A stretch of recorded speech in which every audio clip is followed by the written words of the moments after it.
Բարի լույս, պարոն Փաշինյան, մի հատ այդ հեծանի վիճի չեք բան եմ ասում։ Քանի որ դուք ինձ շատ ուշադիր լսում եք, օրինակ իմ զոմբիի դասերը վերցնում եք ու ձեր ավտոբուսում նոր դասեր եք տալի։ Ես ասում եմ եկեք ես ձեր ավտոբուսը լուսաբանեմ, դուք ուրիշ բլոգերների եք բերում, որ լուսաբանեն, ու ես ինձ իրավունք եմ վերապահում մի հատ էլ ձեզ ուղղություն ցույց տալ։ Պարոն Փաշինյան, ընկերներին նեղացնելը շատ վատ բան է։ Օրինակ, որ ձեր ԱԱԾ-ի աշխատակիցներին, հարկայինին ու ոստիկանությանը հորդորում եք, որ գնան իմ ընկերների ֆիրմաներ ու սկսեն այնտեղ զրոյից, այսպես ասած, ստուգումներ անել ու այդ ԱԱԾ-ի աշխատակիցներին չեք զգուշացնում, որ հանկարծ չասեն Արսինեի հետ է կապված, ու այդ մարդիկ ասում են, դե դուք մեղք չունեք, գիտենք նորմալ աշխատում եք, բայց Արսինեի հետ է կապված խնդիրը։ Իմ ընկերները ձեզ չեն ասում կապիտուլյանտ, հողատու դավաճան, չմո եւ կռնատ, այդ ես եմ ասում։ Ու եթե խնդիր ունեք, իմ հետ լուծեք։ Ես պատրաստ եմ գնալ Արեգնազ Մանուկյանի կողքը նստել, որովհետեւ իմ ասած բառերի պատասխանատվությունը կրում եմ, բայց իմ ընկերները ճիշտ է միգուցե մտածում են, բայց չեն արտահայտվում։ Ու արդար չի, որ իմ մուրը հանեք իրանցից։ Մի քիչ արժանապատվություն ունեցեք։ Շտկի երկրի ղեկավար եք, կապիտուլյացիա արած մարդ եք, ասենք իմ ընկերները ոչ մի բանով մեղավոր չեն, որ ես եմ ձեզ ամեն ինչ ասում։ Չի կարելի ընկերներից մուր հանել։ Իմ ընկերները ճիշտ է իմ ընկերներն են, իրանք դժվար պահերին են իմ կողքին, իրանք պատրաստ են ամեն ինչի, բայց ոչ այս աստիճանի, որ իրանց բիզնեսները, իրանց աշխատածը տենց ամենաստոր ձևի փորձեք տուգանքներ դնել ու ստուգումներ անել։ Չի կարելի, ամենայն պատասխանատվությամբ ձեզ ասում եմ, մի քիչ մարդ եղեք, ամենայն դեպս, երբ որ ես ձեր անձի հանդեպ ունեմ հակակրանք, դա չի նշանակում, որ դա պետք է անդրադառնա ձեր ընտանիքի անդամների, ձեր երեխաների, ձեր կնոջ կամ հարազատների հանդեպ։ Այսքան մարդ եղեք, առաջինը տղամարդ, նոր մարդ։ Ինչ ասեմ։ Ամոթա։ Երեկ վարչապետ Նիկոլ Փաշինյանն ու նրա կինը Աննա Հակոբյանը մասնակցել են հարսանիքի։ Այս հարսանեկան կադրերն ակտիվորեն տարածվել են համացանցով մեկ մարդիկ տարածում են վարչապետի եւ նրա տիկնոջ ակտիվ մասնակցության կադրերը հարսանիքի ժամանակ, որտեղ երևում է, թե ինչպես է Աննա Հակոբյանը պարում հյուրերի հետ, շատերն էլ քննադատում են առաջին տիկնոջը հարսանիքի ժամանակ սպիտակ զգեստ կրելու համար, դե իսկ մենք ներկայացնում ենք այս հարսանիքի բացառիկ կադրերը հաջորդիվ ձեր ուշադրությանը, շնորհավորելով նորապսակներին։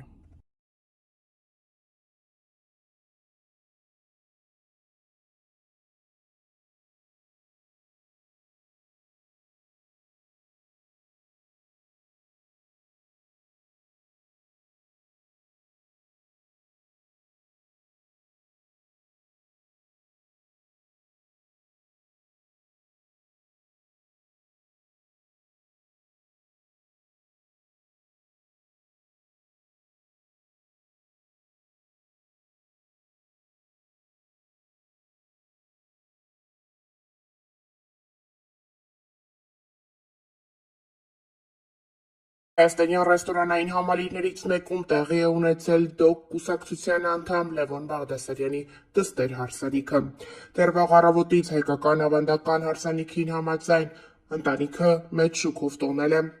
իրենց դստեր հարսանիքը։ Ով է Լևոն Բաղդասարյանի դստեր փեսացուն դեռևս հայտնի չէ, այնուամենայնիվ համացանցում հայտնված կադրերից երևում է, թե որքան շքեղ եւ յուրօրինակ հարսանիք են կազմակերպել, նաեւ կադրերում երևում է Լևոն Բաղդասարյանի ընտանիքը, ովքեր իրենց դստեր հետ նկարահանվում են։ Շնորհավորում ենք նորապսակներին, մաղթելով երջանկություն եւ հաջորդիվ ներկայացնում ենք նրանց գեղեցիկ հարսանիքի բացառիկ կադրերը ձեր ուշադրությանը։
Երեք հայաստանյան ռեստորանային համալիրներից մեկում շքեղ հարսանիք է տեղի ունեցել։ Ամուսնացել է հայկական ինստագրամյան հարթակի հայտնի վլոգերների ընկերը։ Բլոգերները ներկայ են գտնվել այս հարսանիքի, կիսվել հարսանիքի գեղեցիկ կադրերով իրենց ինստագրամյան էջերում, ինչպես նաև ցույց տվել, թե որքան լավ ժամանակ են անցկացրել երեկոյի ընթացքում։ Նշենք նաև, որ այս կադրերն ակտիվորեն տարածվել են համացանցով մեկ հարսնացուն անգլերենի ուսուցչուհի է։ Ներկայացնում են գեղեցիկ հարսանիքի բացառիկ կադրերը ձեր ուշադրությանը եւ շնորհավորում նորապսակներին։